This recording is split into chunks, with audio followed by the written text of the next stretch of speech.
ഈ ഇതിഹാസങ്ങളൊക്കെ രചിച്ചിരിക്കുന്നതേ സാധാരണക്കാരായ മനുഷ്യരുടെ കഥകൾ തന്നെയാണ്. അതായത് അവർക്കൊരു ദേവീ ദേവ പരിവേഷമൊക്കെ കൊടുക്കണമെന്നുള്ളതേ ഉള്ളൂ. പക്ഷേ ഉള്ളിൻ്റെ ഉള്ളിൽ എല്ലാവർക്കും മനുഷ്യ സ്വഭാവമാണുള്ളത്. അതുപോലെ നമ്മുടെ കുടുംബങ്ങളിൽ സംഭവിക്കാവുന്നത്, നമ്മളുടെ അയൽപക്കത്ത് സംഭവിക്കാവുന്നത്, ഇതുപോലെയൊക്കെയുള്ള കഥകളാണ് അതിൽ മുഴുവനും ഉള്ളത്.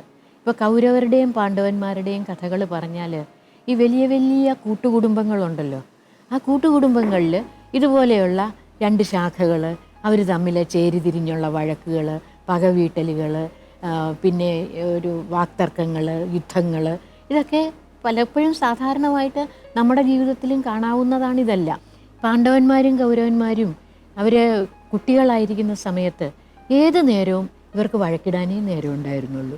കൗരവന്മാർക്ക് പാണ്ഡവന്മാരെ ഇഷ്ടമല്ല. പലപ്പോഴും അവരെ പാണ്ഡവന്മാരെ ഇല്ലാതാക്കാൻ ശ്രമിച്ചിട്ടുണ്ട്. പ്രധാനമായിട്ടും അവരുടെ ബദ്ധവൈരി എന്ന് പറയുന്നത് ഭീമനായിരുന്നു. കുട്ടിക്കാലത്തൊക്കെ ഭീമനെ ഒരുപാട് ദ്രോഹിക്കാൻ ഇവർ ശ്രമിച്ചിട്ടുണ്ട്. കാരണം എന്താണെന്ന് വെച്ച് കഴിഞ്ഞാൽ ഭീമൻ വലിയ ആഹാരപ്രിയനാണല്ലോ. അതുകൊണ്ട് ഇഷ്ടമുള്ള ആഹാരങ്ങളൊക്കെ ഉണ്ടാക്കിയിട്ട് അതിൽ വിഷം കലർത്തി ഭീമന് കഴിക്കാനായിട്ട് കൊടുക്കുക. പക്ഷേ ദൈവാധീനത്താൽ, ഈശ്വര കാരുണ്യത്താൽ ഏതെങ്കിലും തരത്തിൽ ആരെങ്കിലും ഭീമനെ അതിൽ നിന്ന് രക്ഷിക്കും. അതുപോലെ പുഴയിൽ കുളിക്കാനായിട്ട് പോകുമ്പോൾ ശ്വാസം മുട്ടിച്ച് ഈ പുഴയിലെ വെള്ളത്തിനടിയിലേക്ക് അമർത്തി പിടിച്ച് ഭീമനെ മുക്കിക്കൊല്ലാനായിട്ട് ശ്രമിക്കുക. ഭീമൻ ഇവരെ തമാശയ്ക്ക് വേണ്ടി ചെയ്യുമായിരുന്നു. കാരണം ഇവരൊക്കെ ശ്വാസം മുട്ടി കൈയും കാലും ഇട്ട് അടിക്കുന്ന കാണുമ്പോൾ ഭീമൻ ചിരിക്കുമായിരുന്നു. അതേപോലെ തന്നെ ഇവർ ഇത്രയും പേരും കൂടി ചേർന്ന് ഭീമനെ ദ്രോഹിക്കാൻ ശ്രമിക്കുക, ഇതൊക്കെ ചെയ്യുന്നുണ്ടായിരുന്നു. അപ്പോൾ ധൃതരാഷ്ട്രർ വിചാരിച്ചു, പാണ്ഡു നേരത്തെ മരിച്ചു പോയല്ലോ. അപ്പോൾ ധൃതരാഷ്ട്രർ വിചാരിച്ചെന്താന്ന്, ഇവരെ അങ്ങ് രണ്ടായിട്ട് മാറ്റി താമസിപ്പിക്കുക കഴിഞ്ഞാൽ ഈ വഴക്കും ബഹളമൊക്കെ ഇത്തിരി കുറയുമല്ലോ എന്ന് വിചാരിച്ചിട്ട് വാരണാവതം എന്ന് പറയുന്ന സ്ഥലത്ത് അവിടെ ഒരു കൊട്ടാരം ഉണ്ടാക്കി കൊടുക്കാം എന്ന് തീരുമാനിച്ചു. ആ സമയത്ത് കൊട്ടാരം ഉണ്ടാക്കാനായിട്ട് ദുര്യോധനൻ്റെ ദുഷ്ടബുദ്ധിയിൽ തോന്നിയ ഒരു വിദ്യ, ആ കൊട്ടാരം ഒരു പ്രത്യേക തരത്തിലുള്ളതായിരുന്നു. അത് മണ്ണിൻ്റെ കൂടെ ചണം, നെയ്യ്, എണ്ണ, അരക്ക് ഇതെല്ലാം കൂടെ ചേർത്ത് കുഴച്ച് അത് വെച്ചിട്ടാണ് അതിൻ്റെ ഭിത്തികളെല്ലാം ഉണ്ടാക്കിയത്. ഈ സാധനങ്ങൾക്കൊക്കെയുള്ള പ്രത്യേകത എന്താണ്? എളുപ്പത്തിൽ തീ പിടിക്കും അല്ലേ? കത്ത് പിടിക്കുന്ന ഒരു സാധനങ്ങളാണ് ഇതെല്ലാം. ഈ കൊട്ടാരത്തിന് ഇങ്ങനത്തെ ഒരു പ്രത്യേകത ഉണ്ടെന്നുള്ളത് വേറെ ആർക്കും അറിഞ്ഞുകൂടാ. ഇത് നിർമ്മിച്ച ശില്പിക്കും ദുര്യോധനനും, ദുര്യോധനൻ്റെ ഏറ്റവും വിശ്വസ്ത ഒരു ചാരനായിട്ടൊരാളുണ്ടായിരുന്നു. അയാളുടെ പേരെന്താണെന്നറിയോ? പുരോചനൻ. ആ പുരോചനനാണ് ദുര്യോധനൻ്റെ അടുക്കൽ നിന്ന് ഓരോ കാര്യങ്ങളും മനസ്സിലാക്കി ഇവിടെ വന്ന് നിൽക്കും. ഇവിടെ ഭീമൻ്റെയും പാണ്ഡവന്മാരുടെ അടുക്ക വന്ന് നിന്നിട്ട് കുറച്ച് ദിവസം അവിടെ നിന്നിട്ട് തിരികെ ചെന്ന് ദുര്യോധനൻ്റെ അടുക്കൽ ഇവിടുത്തെ റിപ്പോർട്ടിങ് മുഴുവൻ നടത്തിക്കൊണ്ടിരുന്നത് പുരോചനനായിരുന്നു. പുരോചനൻ ദുര്യോധനെ സംബന്ധിച്ചിടത്തോളം വളരെ വിശ്വസ്തനായിട്ടുള്ള ഒരാളാണ്. അപ്പോൾ ഇവരുടെ ഐഡിയ എന്തായിരുന്നു എന്ന് വെച്ചാൽ, ഇവരുടെ പ്ലാൻ എന്തായിരുന്നു എന്ന് വെച്ചാൽ, കൃഷ്ണപക്ഷത്തിലെ ചതുർദശി നാൾ, ഇപ്പോൾ കൃഷ്ണപക്ഷത്തിലെ ചതുർദശി നാളിൽ ഈ കൊട്ടാരത്തിന് തീ കൊടുക്കണം.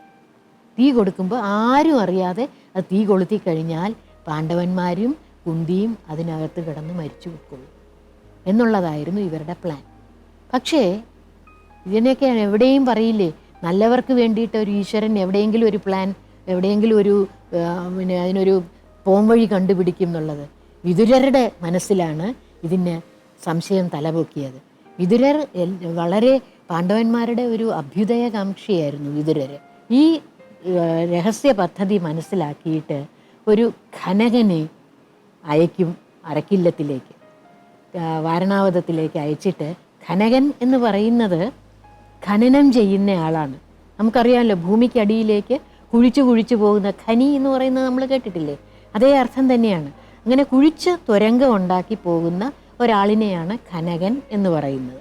അപ്പോൾ ആ ഒരു ഖനകനെ ധർമ്മപുത്രരുടെ അടുക്കലേക്ക്, യുധിഷ്ഠിരരുടെ അടുക്കലേക്ക് അയച്ചു കൊടുത്തിട്ട് ഇത് പുരോചനൻ അറിയില്ല. അയാൾ എന്തു ചെയ്യും? രാത്രികാലങ്ങളിൽ അവിടെ വന്നിട്ട് അരക്കില്ലത്തിൽ നിന്ന് ഭൂമിക്കടിയിലൂടെ ഒരു തുരങ്കം ഉണ്ടാക്കി ആ തുരങ്കത്തിൽ കൂടി നേരെ അടുത്തുള്ള ഒരു കാട്ടിലകത്തേക്ക് കയറാനായിട്ടുള്ള ഒരു ടണലാണ് അവരുണ്ടാക്കുന്നത്. അയാൾ രാത്രി ഉണ്ടാക്കി ഇങ്ങനെ പല ദിവസങ്ങളായിട്ട് ഈ ജോലി ചെയ്യുകയാണ്. അങ്ങനെ ചെയ്ത് ആ തുരങ്കത്തിൻ്റെ പണി മുഴുവൻ പൂർത്തിയാക്കി വെച്ചു. പിന്നെയാണ് കൃഷ്ണപക്ഷത്തിലെ ചതുർദശി നാളിൽ ഇവരെ അരക്കില്ലത്തിന് തീ കൊളുത്തി അവരെ കൊല്ലണം എന്ന് ദുര്യോധനൻ തീരുമാനിക്കുന്നത്. അന്ന് കുന്തി ദേവി വിചാരിച്ചു ബ്രാഹ്മണർക്കൊരു വഴിപാട് നടത്താം, അതായത് ബ്രാഹ്മണർക്ക് ഊട്ട് കൊടുക്കുക, അതൊരു സൽക്കർമ്മമായിട്ടാണ് വയ്ക്കുന്നത്. വൈകുന്നേരം ആയപ്പോഴാണ് ഒരു വേടൻ്റെ ഭാര്യ, ഒരു വേടത്തിയും 5 മക്കളും കൂടെ അവിടെ വന്നു. അവർ വളരെ ദൂരം അലഞ്ഞ് തിരിഞ്ഞ് വിശന്ന് പരിക്ഷീണരായിട്ടാണ് ഈ അരക്കില്ലത്തിൽ വരുന്നത്. അമ്മ വല്ലതും തരാമോ എന്ന് ചോദിച്ചുകൊണ്ട്. അപ്പോൾ കുന്തിദേവിക്ക് സങ്കടം വന്നു. കുന്തിദേവി എന്ത് ചെയ്തു എന്നറിയോ? ഈ വേടത്തിയെയും 5 മക്കളെയും വിളിച്ചിട്ട് അകത്ത് കൊണ്ടുപോയി ആഹാരമൊക്കെ കൊടുത്തു. എന്നിട്ട് പറഞ്ഞു, രാത്രിയായില്ലേ, ഇത്രയും നേരമായില്ലേ, ഇനി നിങ്ങൾ ഈ ഇരുട്ടത്ത് യാത്ര ചെയ്യേണ്ട, നിങ്ങളൊരു കാര്യം ചെയ്യും, ഊണൊക്കെ കഴിച്ചല്ലോ, ഇനി ഇവിടെ കിടന്ന് വിശ്രമിച്ചിട്ട് നാളെ രാവിലെ പോവാട്ടോ എന്ന് പറഞ്ഞു. അപ്പോൾ അവർക്ക് സന്തോഷമായി. അവരിങ്ങനെ അലഞ്ഞു തിരിഞ്ഞ് നടക്കുന്ന കൂട്ടരാണ്. അതുകൊണ്ട് അവർ വിചാരിച്ചു ഏതായാലും വയറ് നിറഞ്ഞു, സമാധാനമായി, ഇനി ഒരിടത്ത് ചുരുണ്ടുകൂടി കിടന്നുറങ്ങാം എന്ന് വിചാരിച്ച് ഈ അമ്മയും 5 മക്കളും കൂടി ഒരിടത്ത് ഉറങ്ങാനായിട്ട് കിടന്നു. രാത്രി അർദ്ധരാത്രി ആയപ്പോൾ ഭീമസേനൻ എന്ത് ചെയ്തു എന്നറിയോ? ഭീമസേനനാണല്ലോ ഇവരുടെയൊക്കെ എല്ലാവരെയും കാര്യങ്ങൾ നടത്താനായിട്ട് പ്രാപ്തനായിട്ടുള്ളത്. ഭീമൻ കുന്തിദേവിയെയും ബാക്കിയുള്ള 4 പേരെയും വിളിച്ച് ഈ ഗുഹയ്ക്കകത്തുകൂടി അവരോട് പൊക്കോളാൻ പറഞ്ഞു, കാട്ടിലേക്ക്. അങ്ങനെ കാട്ടിലേക്ക് പറഞ്ഞയച്ചു കഴിഞ്ഞിട്ട് എന്തു ചെയ്തു? ഈ അരക്കില്ലത്തിന് തീ കൊളുത്തി കഴിഞ്ഞാൽ ഇത് എല്ലാം പെട്ടെന്ന് തീ പിടിക്കുന്ന സാധനങ്ങളാണല്ലോ, അത് വെച്ചാണല്ലോ ഈ വീട് ഇതുണ്ടാക്കിയിരിക്കുന്നത്. അപ്പോൾ എന്തു ചെയ്തു? ഈ തീ അങ്ങ് ചെന്നതും ഈ കെട്ടിടം അപ്പാടെ അതങ്ങ് ആളിപ്പടർന്നങ്ങ് കത്തി. പുരോചനൻ ഉൾപ്പെടെ, പുരോചനും ആർക്കും സംശയം തോന്നാതിരിക്കാൻ വേണ്ടി അവിടെ തന്നെ താമസിക്കുകയാണ് ഇവരുടെ കൂടെ. പുരോചനൻ ചെയ്യേണ്ട കാര്യമായിരുന്നു ഭീമൻ അയാൾ ഉണർന്നെണീക്കുന്നതിന് മുമ്പേ ചെയ്തത്. അപ്പോൾ പുരോചനനും കിടന്നുറങ്ങുന്ന സമയത്ത് ഭീമൻ ബാക്കി 4 പേരെയും അമ്മയും ഈ ഗുഹാദ്വാരത്തിൽ കൂടി കാട്ടിലേക്ക് പറഞ്ഞയച്ചിട്ട് തീ കൊളുത്തുകയാണ് ചെയ്യുന്നത്. തീ കൊളുത്തി അതങ്ങ് ആളിക്കത്തിയതും എന്തു ചെയ്തു? ഭീമനും കൂടി ആ ഗുഹയ്ക്കകത്തേക്ക് കയറി, തുരങ്കത്തിനകത്തേക്ക് കയറിയിട്ട് ഒരു വലിയ കല്ലെടുത്ത് ആ ഗുഹാദ്വാരം അങ്ങ് അടച്ചു വെച്ചു. ഇനി ആർക്കും അറിയില്ലല്ലോ അവിടെ ഗുഹയുണ്ടെന്നോ രക്ഷപ്പെടാൻ വഴിയുണ്ടെന്നോ ഒന്നും അറിയില്ല. അതിൽ കൂടെ കയറി ആ തുരങ്കത്തിൽ കൂടി ഇവരെല്ലാവരും കൂടി കാട്ടിലേക്ക് അങ്ങ് കയറി രക്ഷപ്പെട്ടു. തീയും ഒച്ചയും ബഹളവും വിളിയൊക്കെ കേട്ട് നാട്ടുകാരെല്ലാവരും കൂടി ഓടി വന്നു. അപ്പോൾ എന്താ, ഇങ്ങനെ ആളി കത്തുന്ന ഒരു കൊട്ടാരം, ഒരു പഴുതില്ല അതിൽ ആൾക്ക് കയറാനോ ആരെയെങ്കിലും രക്ഷപ്പെടുത്താനോ. എല്ലാവരും കൂടെ അയ്യോ എന്തു ചെയ്യും, കുന്തി 5 മക്കളും ഉണ്ട് എന്ന് പറഞ്ഞ് ഇങ്ങനെ സങ്കടപ്പെട്ട് എല്ലാവരും വന്നു. അപ്പം വിവരമൊക്കെ അറിഞ്ഞ് ദുര്യോധനനും ബാക്കി അനുജന്മാരും എല്ലാവരും അവിടെ വന്ന് ഇല്ലാത്ത ദുഃഖം അഭിനയിച്ച് കരഞ്ഞ് വിളിച്ച് സങ്കടപ്പെട്ട് അയ്യോ എല്ലാവരും പോയല്ലോ എന്നൊക്കെ പറഞ്ഞ് കരയുകയും വിളിക്കുകയൊക്കെ ചെയ്തു. നേരം വെളുത്തെണീറ്റപ്പോൾ ഒരു വശത്ത് പുരോചനൻ മരിച്ചു കിടക്കുന്നു, കത്തിക്കരിഞ്ഞ് ഒരമ്മയുടെയും 5 മക്കളുടെയും ശവശരീരങ്ങളാണ് കാണുന്നത്. അപ്പം പിന്നെ ഇവരെന്ത് ചെയ്തു? കൗരവർ അവർക്ക് വേണ്ടി സങ്കടം അഭിനയിച്ചുകൊണ്ട് വേണ്ട എല്ലാ ശവദാഹവും ഇനി ദഹിപ്പിക്കാനൊന്നുമില്ല, എല്ലാം കരിഞ്ഞു കഴിഞ്ഞു.